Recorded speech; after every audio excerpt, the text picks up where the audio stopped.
I just wanted to show everyone kind of a quick tip that I did this past week and made an adjustment to my design space that made quite a difference when I'm cutting vinyl. I am still using the original blade that came in my Cricut Explorer. I've had it for about 10 months. We bought it last January, and I cut in like 99% vinyl, so it doesn't get dull on me like it would if I was cutting a lot of cardstock and paper and things like that. But it still here lately has given me some problems not quite cutting all the way through the vinyl. And some of you may experience this with new blades as well. It seems that replacement blades may have a little bit of variance in them. And I know I have two regular blades, not the German carbide blades, but two regular blades that I purchased just to have on hand. And one of the blades is exactly the same length. I measured them with calipers. And the second blade is 0.035 inches longer than my blade that came with it. So it cuts all the way through the vinyl paperback. So it stands to reason that there may be blades that are just a little bit shorter as well.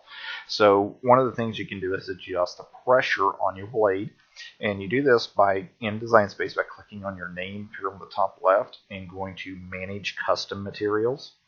And the ones up here on the top, as you see, are the dial presets. So here you see it says dial presets, and these are the settings on your dial on your Cricut. And these are the settings for the cut pressure, the multi-cut, and the type of blade you have. And this, I believe, is measured in grams of pressure. And as you can see, each notch goes up just a little bit higher. And by default, my vinyl, I think it was set to 171. And so I increased it just a little bit. I turned it up to 177. And this was, I incremented about 2 or 3 notches at a time and tested it. You don't want to do too much at one time or change a bunch of settings at once. And you may even want to take a screenshot of these things before you change them. That way you'll know what your original settings were. But I bumped it up to 177 is where I ended up at.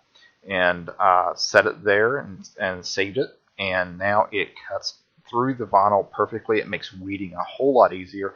The only thing it did, it made it a little bit less forgiving on very small cuts. I have some very tiny letters that I cut a couple of weeks ago that were only 4 millimeters tall, and it cut them pretty well. But now on this setting, it cuts them a little bit too rough and tears them up. So I'll probably have to adjust or make a custom setting for intricate cuts like that, or maybe find a different setting like washi tape or something.